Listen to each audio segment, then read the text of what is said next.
High school? You're gonna cut it. You're gonna cut it. I'm not gonna stop. You gotta stop doing this. I'm not gonna cut it this much. No, you're gonna cut that part. Okay, I'll cut this part. You're gonna cut that part. Welcome to another episode of the CaliCast. I'm your host, Gron. I'm joined by my guest, Roula, Elmalah. Yep, you got it. There you go. Finally got it.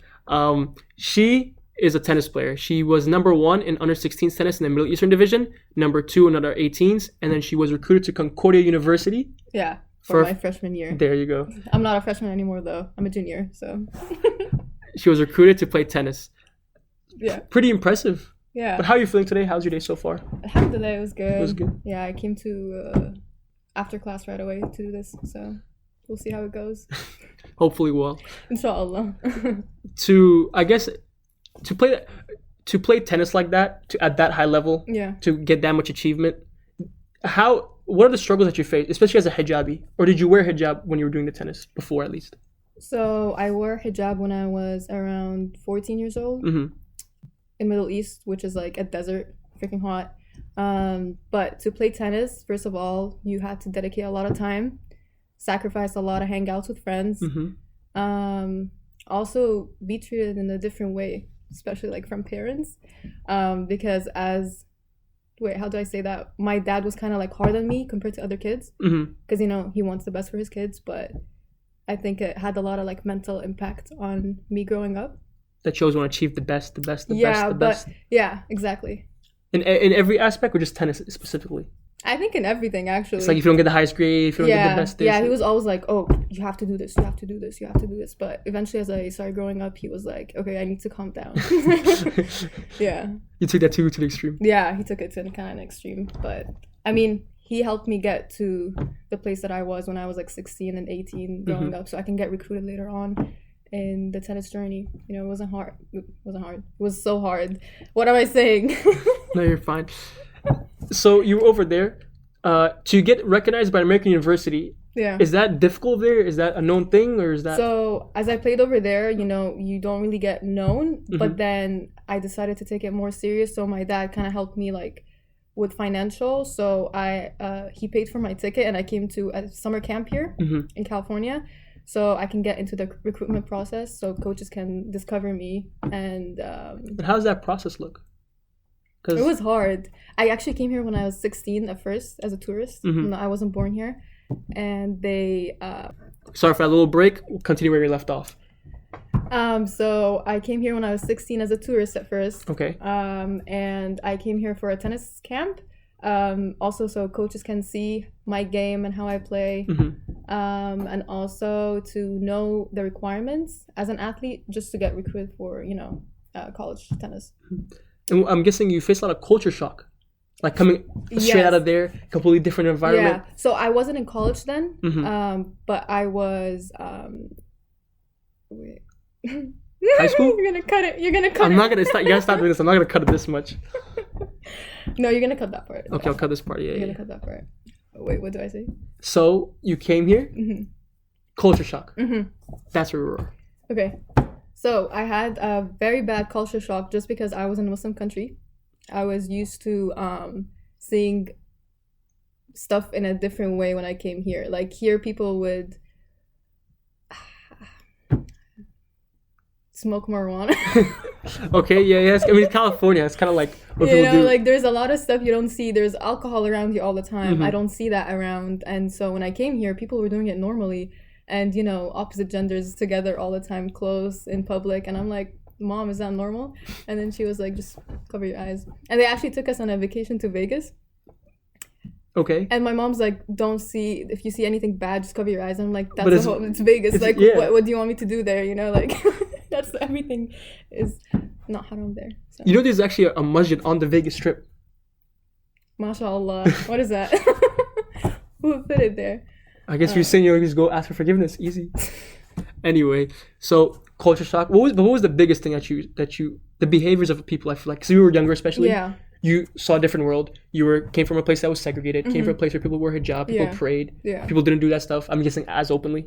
Yeah, so when I came here, people started actually asking me a lot of questions on tennis court because that's like weird. You know, I actually first time I came stepped on the tennis court, a group of people were having break and they looked at me, all of them at the same time, and they were looking and then they started laughing in front of me. How disrespectful! But yeah, that's how weird it is to see a hijabi in America playing tennis and you just don't see it. Were you the only one in the camp wearing hijab? I was the only one. Yeah. How'd you feel? Like an outsider the whole time, or? I actually felt good because, you know, I like attention. So yeah, I got a lot of attention, but I tried to, the reason why I wanted attention is to break that stereotype, because they had like different thoughts about like hijabis and stuff. So I wanted actually to like break and be like, you know, it's not who you guys think we are, like from the news that you see or like whoever told you that Muslims are not great people. So what would people come up to you and say? Would they say anything to you wearing the hijab? You know what? There's a girl's mom. There's a girl that I used to play against, and so I beat her, and her mom didn't like me. So she saw me in the restroom, and she was like, "So, if you want to swim, how do you swim with it? Do you wear like a hijab and a bikini under?" And I was like, she was being disrespectful, you know. And I was like, no, we cover up and we wear like how surfers would wear and cover themselves, but in a like modest way. And then she was, oh, okay. She was like, you know, it's too hot to wear it. No, you don't feel like you want to remove it? I'm like, no, ma'am, I do not want to do that. She was opening more questions, and I'm willing to answer any questions, but her intention was malicious. But her intention, like, I don't like people who ask like questions that are like they know that they're trying to make themselves proud and make me feel like low, you know. You know what I'm saying? You know what you should have told her? When she asked you, isn't it hot wearing the hijab? Yeah. You should have said, hell's hotter. Oh, Jahannam that would have been much better. That would have been much better. Right? Yeah, I should have said that. But I didn't say that out of respect. It's probably better. Because if hijab said that, they might have... Yeah. Like, all Muslims we're trying to like be a good, image. We're not trying to break that image. Yeah. So the whole time, did you always feel a pressure being like, okay, if I have hijab, I won't have to? So if I mess up once. Yeah. So the first time I went, there wasn't an issue because I was with my family. They came with me, and it was a summer camp. It was just for a month or two, and then I went back to Abu Dhabi for my senior year. Finished my senior year, and then I got recruited. We emailed coach, and I got recruited to Concordia, and I went to States in the summer after a year, and they first time I ever went was literally on my birthday. I moved to the dorms on my birthday, and my parents were gonna travel after a week, and so I was trying to get like emotionally ready that, you know, my parents are not gonna live with me and I was gonna live on my own, cook on my own, do laundry. You know, mommy's not there to do your own laundry in the morning, your clothes are ready, breakfast. So that was a lot of culture shock too. Not culture shock, I think it was just a shock. Just a growing up shock. Yeah, because you know, you just wake up and you have your cereal ready or your eggs ready, but now it's like empty, you know, like I'm gonna have to get my own grocery, I'm gonna have to cook for my own, I'm gonna have to learn not to do only scrambled eggs, you know, do rice, which was a flex. Now I know how to do rice and pasta and everything right now. There you go. For the it must be a little, because I remember like I my parents, after I got my license, okay, you go shop, get this, but they never be specific. They'll say, oh, just get some onions, some this, some that. Yeah. When you're at the grocery store the first time, is it like a little weird? You're like, oh, I don't know if that's expensive, if that's not expensive. So I paid like a lot of money, and then my dad was like had the same checking problem. My bank account. He was like, why are you paying so much money on food? I'm like, wait, I thought that was normal. Yeah. And he was like, no, honey, you just get your stuff that you want to do, not stuff that you need to keep for later. And I got like a lot of stuff to fit like 10 families, and it was just me, you know. And he was like, no, you know, like calm down with the money, financial and stuff. And by the time I learned, like I would watch like recipes on YouTube on how to like, you know, make food. But I mean, I got there by time, you know. There you go. I know how to do kushari, by the way, right now.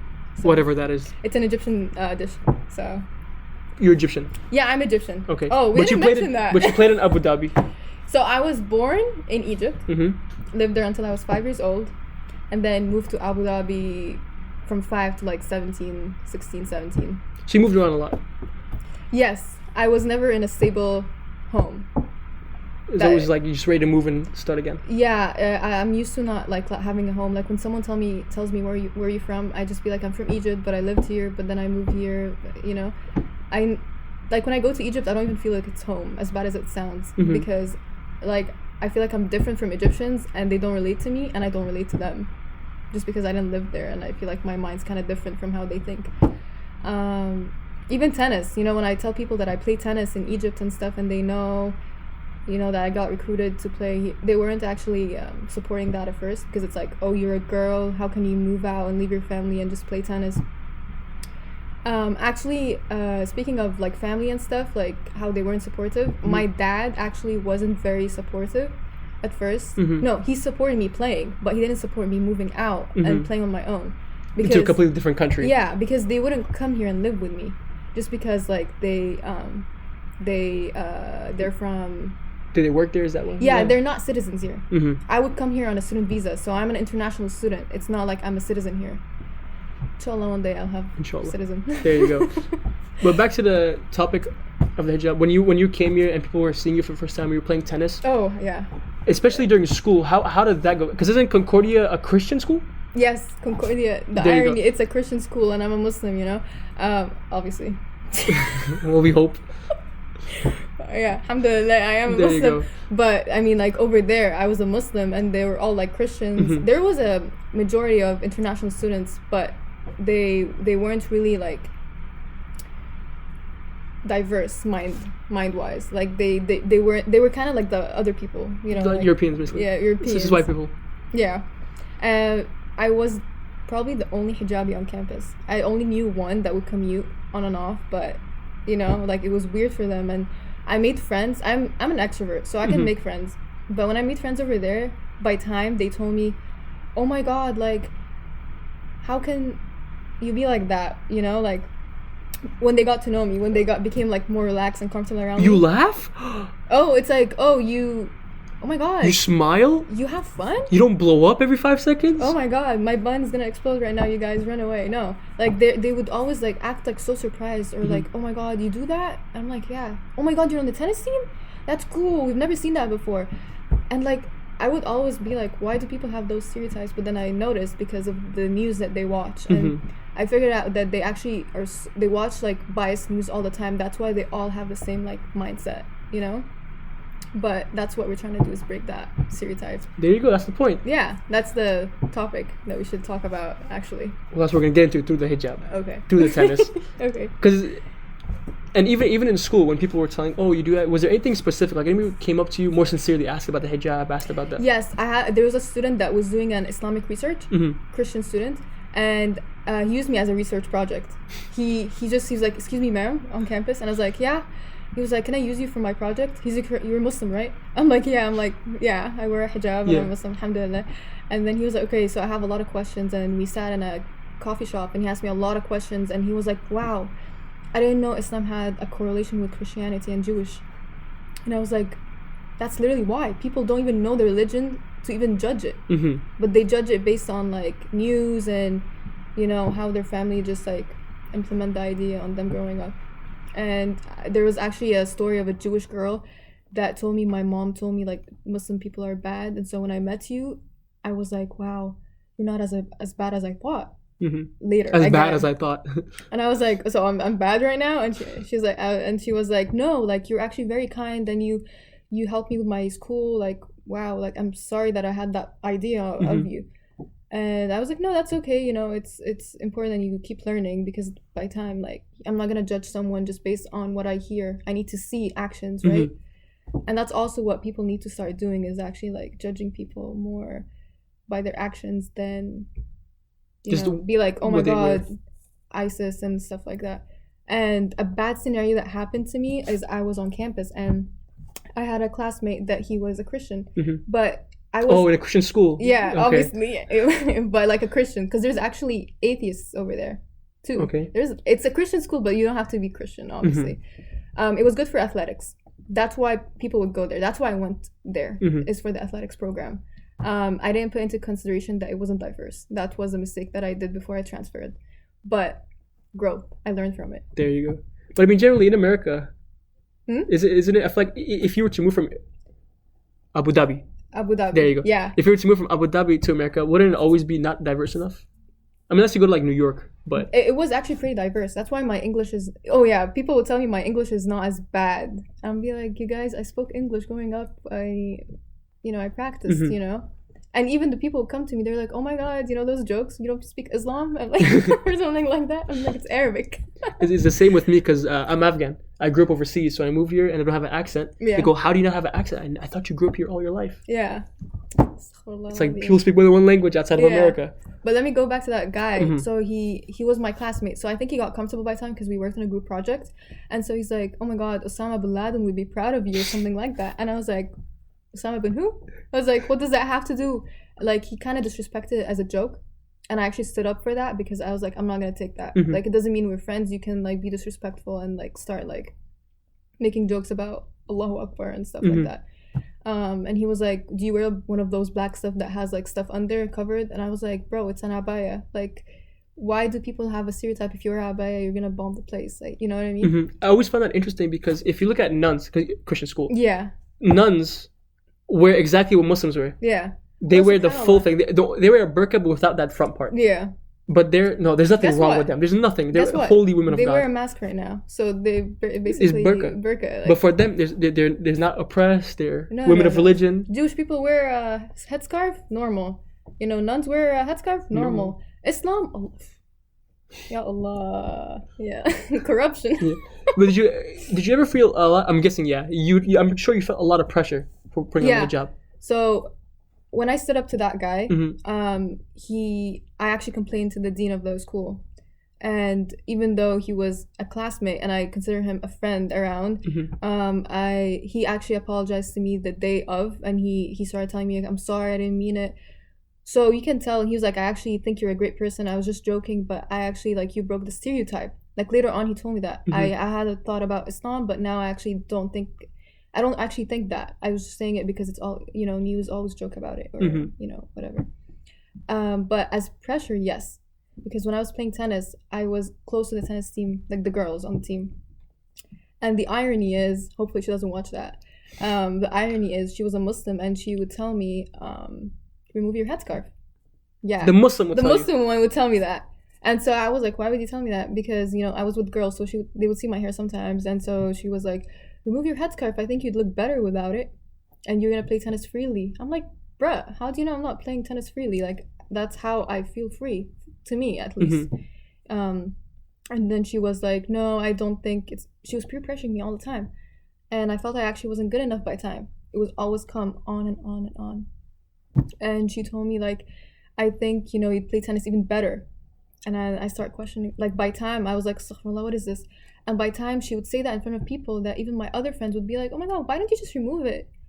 And it started growing, and so it started becoming toxic. And then by time I started, astaghfirullah, thinking about it, you know, not gonna lie, like, it came to my head so bad, because there's also a hadith.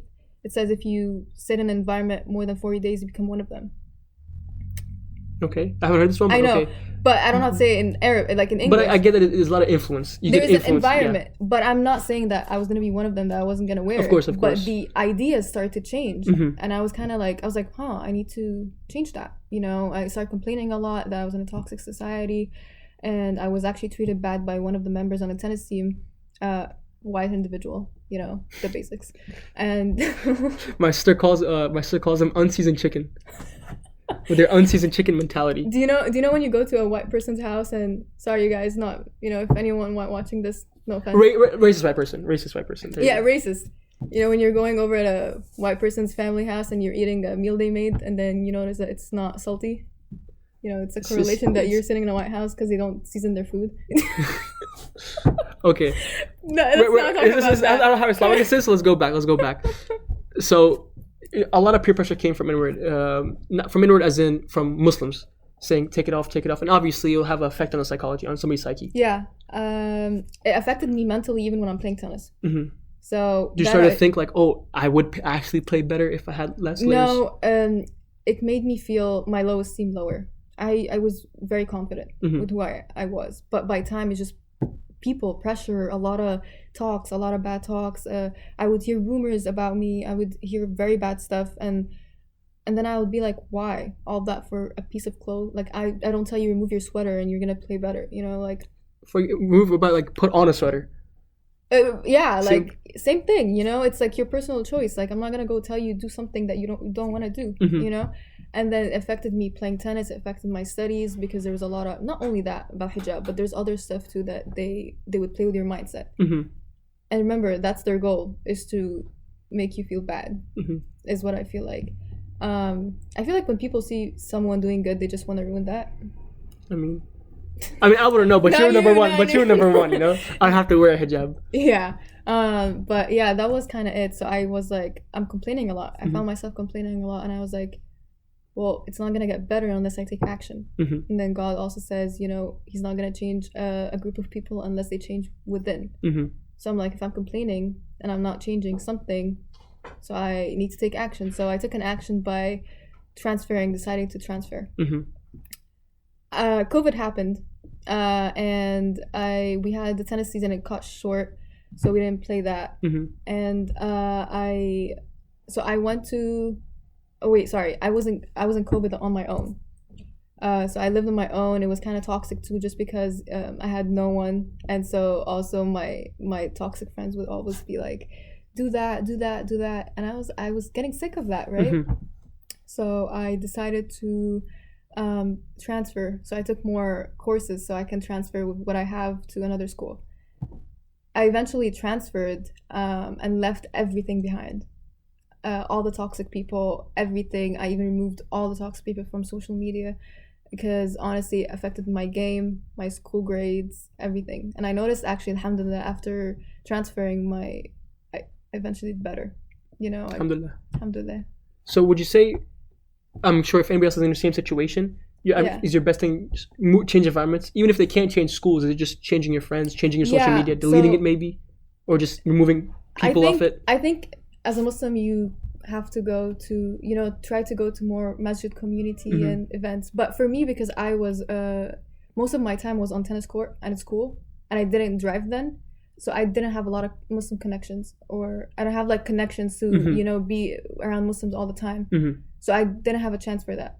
So what I did to change it is I got my license, I transferred schools, and I left those people. And I also left the tennis team just because it also got toxic, the way we were treated, like Arabs. There's also other Arabs on campus, like playing tennis, like on the tennis team, and they weren't also treated good. So it wasn't like a big team, it was like a team divided into two. And it's like, we're supposed to be a team, guys, like, you know, like we have to all work together, but it just felt so toxic that it didn't feel like a team. It felt more as an opponent and an opponent. Was it just from the teammates? Was it also from like the coaches and the faculty? I think it was everyone, really. Really, even the faculty? Not faculty. Okay. I think coaches. So coaches, but not like administrators. Like not the dean, not the. No, not the dean. Dean was very respectful. Okay. Yeah. So I think it would be coaches, tennis team, and also friends. Which I wouldn't really consider friends anymore. Yeah. Yeah. But yeah, I think the rule number one to have a good mental space is to see your environment, because all these energies around you are affecting you, for sure. They affected me, and I saw statistics of my grades going down. My mind was going crazy, especially that I didn't have my family here to support me. I did have them through FaceTime, but you know, like it's not the same. It's really not the same. And I was also living alone. This is my first year, right? So my parents, sorry, is it? No, you're good. Okay. So yeah, I didn't have my parents around me, so it's also felt like so lonely sometimes. And some people actually tell me when they find out that I live on my own, they're like, oh my God, freedom, you're so lucky that, you know, like you're a girl and you get to have that. And I think, you know, from Nazar that I had a very bad time, but but no, it's all growth in the end of the day. But they would tell me that, and I would tell them, actually, you guys need to look at your blessings. This is actually a blessing to have a family around you. At first, yes, I was like, oh my God, freedom, it's a new lifestyle. You say freedom, but like you're gonna do the same exact thing, aren't you? I was like, oh my God, a different lifestyle. I'm gonna have an amazing time, you know? And then you go there like... But I swear to God, after a month and a half, I had the worst homesickness. Like, I was very homesick. Like, I needed my mom. And I discovered many things of what my parents would tell me. You know how like your parents would be like, don't do that, don't do that, don't do that, but you don't really know why. They just tell you don't do that. At first you're like, yeah, whatever. They don't know what they're talking about because, you know, they're an old generation. They're not the same. Yeah. Times are different. Right? But actually, when I sat on my own, I was like, wow, our parents are really right. They really do know what's going on. They're not really oblivious. They really know what what you are, like what you're thinking. Actually, my mom would know what I'm thinking before I even say anything. And yeah, so I think people should actually like not think it's a great thing living on your own. You have support. Your mom's doing your food. That's a big one. That's why I feel like I don't want to move out or go to university so far away when I have to transfer, or I'd rather not. Yeah. Because I'm like, my mom's food is just too good to leave behind. It's not even about food. Like your mom's love, you feel the vibe of you feel someone's protecting you, like, and everything. I mean, Allah is a protector, but like mom, it helps a lot. Yeah, and also they do have a big impact on your mental health. Because when you're alone, you see your family friends, they don't have like, you see your family friends having, going to their family, having a family dinner, but I'm just there like just, invited over, and I'm looking at it and I'm like, wow, like it's a ni'mah, it's a blessing to have someone around you all the time, and you really don't feel something unless like you lose it. I'm not saying that, God forbid, I lost my parents, but you live with them. So yeah, don't move out easily. Think about it. Think about it before moving out. Think about it. So that was a struggle. But I'm still to go back to the topic of pressures being from Muslims. It was very interesting. I think it was, for those that don't know, we have a youth program every Friday. I remember we were talking about hijab, and one of the sisters said that when she put hijab on, her dad didn't talk to her for 4 months, and that caught me off guard because I always thought that she's back there. I always thought that you would think that it would be outside pressure, it'll be non-Muslims, it'll be social media, it'll be media, which I'm sure it is, but I would never expect your own family to. Yeah, so again, it depends on the family. But is your question like? Isn't that because I remember you guys were saying it was generally a lot of time that happens, doesn't it? Yeah, it does happen. Because again, it depends on what your mind, what you believe in, what your theories are, whatever. But what do you mean by theories? Not your theories, but like I know, but like, you mean iman, like what your iman level is? Yeah, it's not even about iman too. It's also about how you view. Like, I think it's also about society. I think sometimes fathers do that for their protection of their kids, thinking that like if they wear it, it's gonna harm them. But actually it's actually the opposite. Like, God blesses us more because like we're sacrificing. It's not a bad thing. It's actually beautiful to wear hijab. It's for our protection, but like people make it sound as if it's like something harmful when God initially made it as a protection, right? I see the same thing, especially in California. Like you said, the weed is the same thing. It's wherever I go, and like, not that I smoke weed or go place weed, but like whenever I'm with classmates and a conversation will pop up about it, they would speak about it like it's the best thing in the world. It cures every single disease. There's nothing wrong with it. Yeah. But following God, that's the wrong thing. I don't get to live, but in reality, you get protected from all those hardships. Yeah. So it's like you don't go through those. What was your question again about the? It was the struggles, and like I was surprised that it was so much so that it was always internal, it was always family, it was always Muslims. Yeah. Okay. So honestly, like not even about families. I'm not gonna talk about my personal experience, but I know people that their parents don't like that, like especially the father. But I feel like if you're doing it for the sake of God, nothing else should matter. You know what I mean? Not gonna lie, I do know someone that, besides the one that you mentioned, she was actually wearing it and she removed it because of her dad's peer pressure. From her dad? That is surprising. So peer pressure, she removed it, not put it on. And like, see, the irony is, like, your parents would get thawab, like means like they get good deeds, you know, for being a good influence on you. But I mean, at the end of the day, just think about it. Yeah, you're doing it for God. I mean, it's hard with society right now, especially these days. There's a lot of people removing them because of the amount of peer pressure. And I'm not gonna lie, I did think about that because of what I've been through, but I didn't do it because in the end of the day, I mean, you die more than you live. Akhirah, you know, you're what, you live like 60 years, and you're dead like pretty much for forever. The rest of life. So it's like you wanna have fun for that 60 years, and you know, infinite life bad, or you can also have good in both, you know. But people don't think about it. People think you can have bad and bad. You can't have like a good life and a good life. But even if you break that down further, I feel as like, at least, growing up, I thought like, oh, if I suffer in this life, my next life will be good. But as I got older, I realized it was the opposite. If I follow this religion, I'll be protected from so much trouble and hardship. I don't have to face that depression. I have to face that mental illness. I have to question my existence. I don't have to wake up depressed and be like, why do I have to wake up? Why do I have to go to school? Why do I this? Why do I that? Yeah. So it's like almost as though, even though it may look like you're limiting your freedoms, in reality, it's freeing you from the slavery of everything else. Because humans are slaves, because every single human being is a slave. They just pick. Yeah. Are you a slave to alcohol? Alcoholism is pretty rampant in America. Marijuana, California. And there's a lot of people normalizing it. Even Muslims, like nowadays, that's normal. And that wasn't normal to me.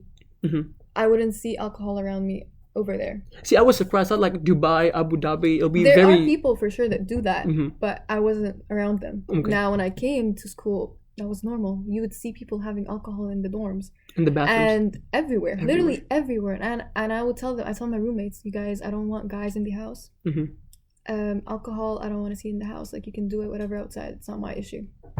But that's also a struggle, is no one respected my boundaries. People would, because I was nice to people, they just thought like, oh, they can do still whatever they want. Even though when I already spoke up and said, I'm a hijabi, why would you get just a guy in the house, like, out of nowhere? And that happened before. Is I was literally in the room and I didn't know there was a guy in the house, and all of a sudden I went out and I started like literally screaming. I was like, what part of like don't get a guy in the house when I'm in the house does that talk? Like, no one respected anything really. So I was like, I'm gonna leave that place, Yani, dunya is not worth it. It's not exactly. Right. So are you living all by yourself right now? Because before you had roommates, is now just completely alone? Right now I'm with my family friends. Okay. I don't have any family in the States. They're all family friends or friends. But they're my parents' family friends too, so they also trust them and stuff. So they'll be respectful about it. Yeah, so they're respectful, obviously, and they're family and Muslim family, alhamdulillah. So they respect. They don't need to worry about men or smoking marijuana and smelling the smell in the hallway, giving you a headache. And but the smell is so strong. Have you been to LA? LA, literally, not even joking, every other block or every single block. My cousin came from Australia, so I took him around. It was actually my first time in LA too, because when I moved here, nobody took us around. I just moved here. So when he came, I took him to Disneyland. I took him to here and there and this and that. And I got to see California too. And I realized like when I was in LA that literally, or every block or every other block, some guy was just smoking and just blowing in the street, because that's normal. Where people are walking by, he just like blows it, and you can't get a fight with everybody. You can't be like, "Why are you smoking?" Because it's legal. Then you're in the wrong. Yeah, when that happened to me, and I didn't know anything, I was like, "Dad, what is that smell?" He's like, "Yeah, marijuana," and I'm like, "How do you know that?" Exactly. I told him, "How do you know that?" And he was like, "You just know." I'm like, "Okay." No, not that he did it, but obviously you just know by time, like it's marijuana. Mm-hmm. But that was normalized, and not only that, there's a lot of stuff that are normalized right now. Also, like, I don't know, name me something that is normalized. I feel like the most, like, I don't know, the thing that probably, I don't want to say most harm, but like the thing that will mentally affect you the most, like relationships in America. It's very okay for me to go to a girl's house. That's that. Oh, you just had her house. No big deal. It's not a big. Or it's okay if why are you texting her at night? No big deal. Nobody's there. No chaperone. No this. No that. Obviously, we have chaperones here and everything, but for them, it's very, that's fine. But in reality, I feel like as for young people, it has a lot of mental effect, because nobody ever lasts, right? Yeah. They get in a relationship, one person likes the other person a lot more. They break up. One person's heartbroken. And the thing is, like, it's just, I don't know. Like, even as Muslims, like, normalizing like alcohol right now is normal. Is it? I've seen. Oh my God. I mean. What kind of college you go to? I thought it was a Christian school. No, I mean the international students there on Concordia, they would be, you can be Muslim, but it's normalized. Like, they would be shocked I would be shocked if no one does it over there. That's how much everyone does it, And like, that's also another thing, is like over there Muslims weren't like, there wasn't an MSA too, so I didn't have any community. Like, it's a Christian school. Why you just by yourself the whole time? Why would you have a Muslim MSA in a Christian university? It doesn't really make sense. So fact, they made me go to a Christian prayer every Friday as athletes all together. Really? And I would be the only hijabi in the church. And then I would go there and pastor would be like, "Jesus Christ," and looks at me. and then continues talking, and then he would look at me again. I'm like, "Bro, I'm not converting." You just said Allah. I'm saying like to you, Allah. I'm like, bro, like, I mean, they say some stuff that I know, and I would answer them. I had a theology class that I also had to take, Mm-hmm. and I would know everything I didn't need to study because, you know, Christianity and Islam have some stuff in common. Mm-hmm. And professor would be like, how do you know that? And I'd be like, Professor, you know, it's in the Quran. Jesus is in the Quran. You know, it's Christianity, Jewish, Christianity, Islam. And I would be like, they're all kind of related, prophets and stuff. And he would be like, interesting. I'm like, you're a professor in Christian theology. At least you need to know a correlation in Islam. And you have to know the basics of other religions. Because a lot at least study all of them, you know? Because a lot of Christians don't know that we believe in Jesus. They don't know that Isa alayhi salam. Right. We believe in more than, I feel like we believe in, we respect him more than non-Muslims. Yeah. Because every time we say Jesus, we say peace be upon him afterward. Yeah. They'd be like, they just say Jesus, peace be upon him. You love Jesus? And I'd be like, so why are you not Christian? It's a prophet. It's just they don't know anything about Islam. Like, we know about their religion more than they even know about their own. They don't know. All they know is, like you said, the CNN or the Fox or whatever news channel. I'll probably have name news channels, but CNN.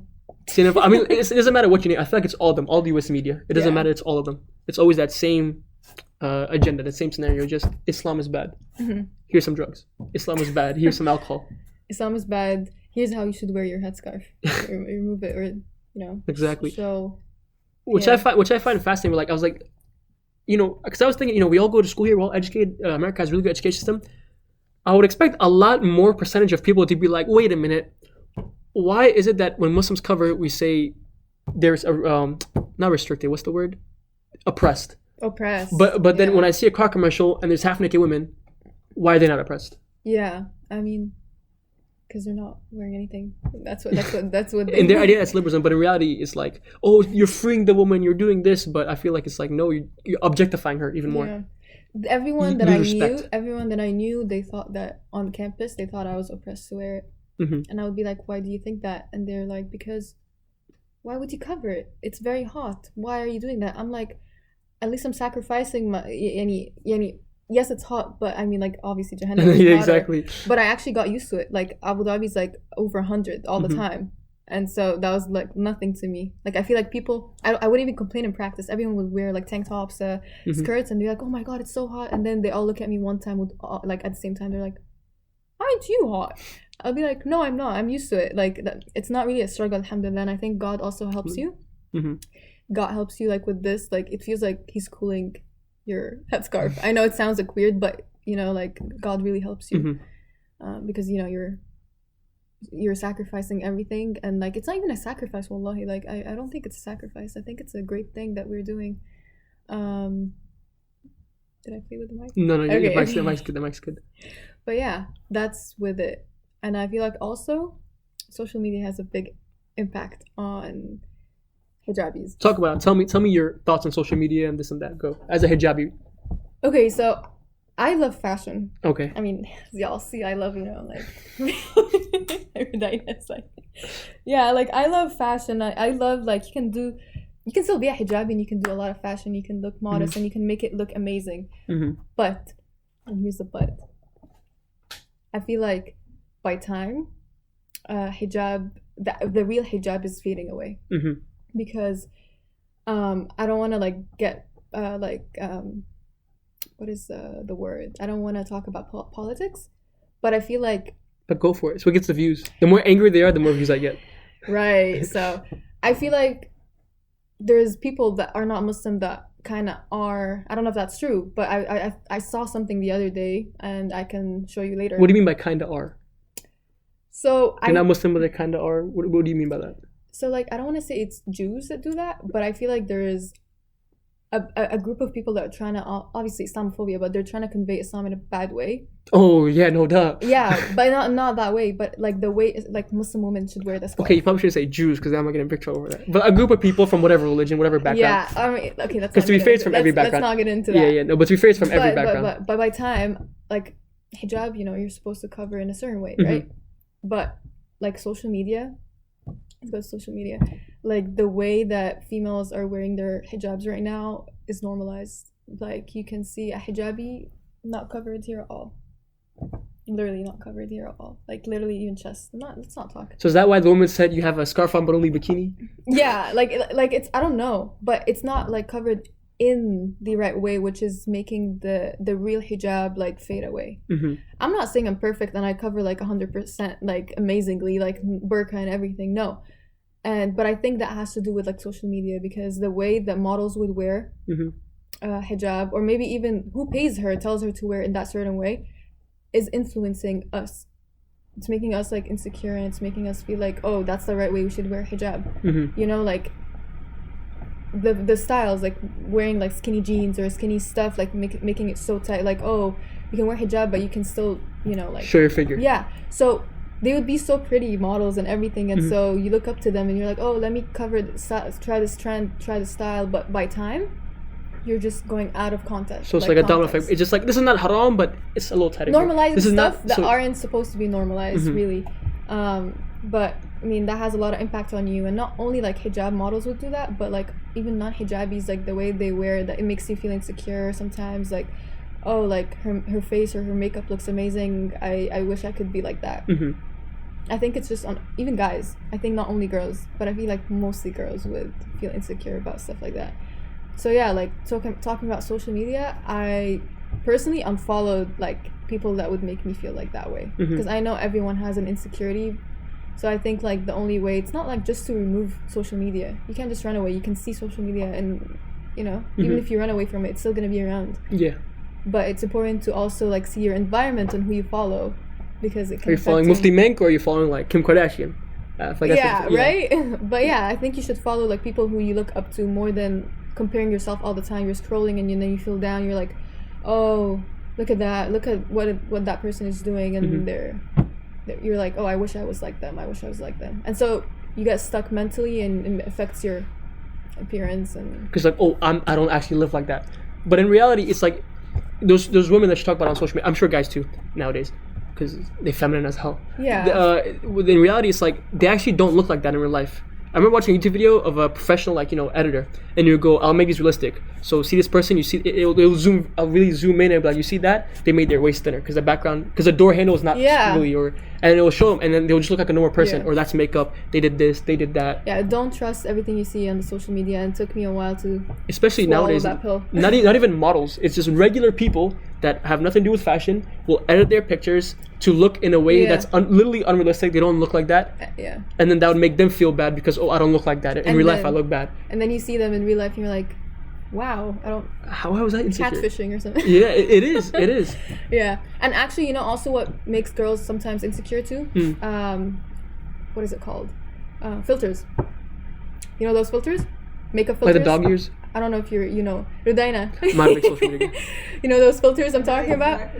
It's like it makes a lighter shade or darker shade, or they remove all your pimples, all your acne, and it just makes your eyebrows thicker and everything. So you look at it, and then when you remove the filter, and you're like, oh my I should probably put that on the video then.